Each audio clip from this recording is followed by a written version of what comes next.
এখন তো শীতের মরশুম আর এখন পিঠে খাওয়ার সময়। তো আজকে তোমাদের সঙ্গে শেয়ার করব খাস্তা সাতপুরি রেসিপি। তো এই পিঠে খেতে কারা কারা পছন্দ করো কমেন্ট কিন্তু অবশ্যই জানিও। আর এখানে দেখো প্রথমে আমি নিয়েছি 500 গ্রাম ময়দা, 2 টেবিল চামচের মতো সাদা তেল আর দিলাম স্বাদ মতো নুন। ব্যাস হাতে এইভাবে করে কিন্তু মাখিয়ে নিতে হবে। হাতে ভালো করে মাখালে তারপরে ডোটা কিন্তু ভালো হবে। তারপরে এর মধ্যে অল্প অল্প জল দিয়ে তারপরে কিন্তু একটা ডো করে নেব। বেশি জল দিলে কিন্তু ডোটা শক্ত মানে পাতলা হয়ে যেতে পারে আর তখনই আবার এক্সট্রা ময়দা লাগবে। তো কিন্তু দেখে একটু জলটা ব্যবহার করতে হবে। আমি প্রথমে ভালোভাবে হাত দিয়ে মেখে নিয়েছি যাতে জলটা কম লাগে আর বুঝতে পারি যে কতটা জল লাগলো। তো চলো আর এই পিঠে বানাতে নারকেলের পুর লাগবে আর নারকেলের যে ওই সন্দেশ ছিল, তো ওই সন্দেশগুলোকে আমার ঘরে খাওয়া হয়নি, তাই জন্য ভাবলাম চলো সন্দেশ যখন খাওয়া হয়নি পিঠে বানিয়ে দিলে সন্দেশগুলো খেয়ে নেবে।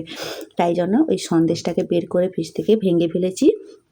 আর এদিকে ডোটাও প্রায় আমার হয়ে এসছে।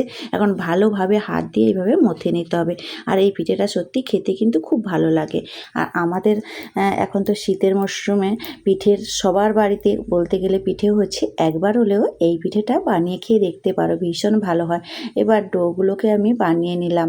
এই ডোগুলোকে একদম সফট করে বানিয়েছি। চলো এবার ছোট ছোট লেচি কেটে এটাকে আমি বেলে নেব। আর এটা বানাতেও বেশি টাইম লাগে না, খুব অল্প সময়েই বানিয়ে ফেলতে পারবে, রেস্টেও রাখার কোনো প্রয়োজন নেই। তো খুব অল্প সময়ে বানিয়ে ফেললাম। তো চলো প্রত্যেকটা ডো আমি এখানে নিয়ে নিয়েছি।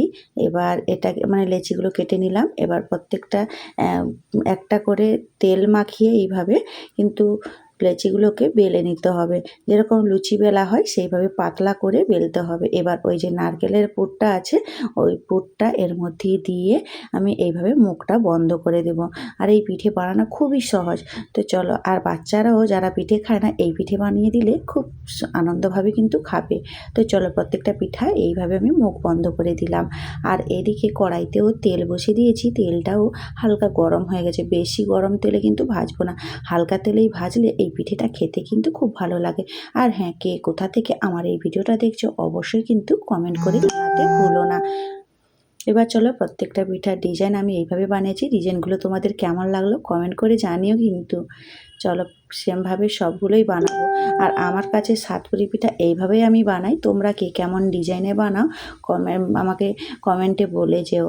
তো চলো তেলের মধ্যে দিয়ে দিলাম। এবার এটাকে খুব অল্প আঁচে এটাকে ভাজতে হবে। আর এটা মুচমুচে উপরটা হবে কিন্তু ভিতরটা একদম সফট হবে, খেতে ভীষণ ভালো হয়।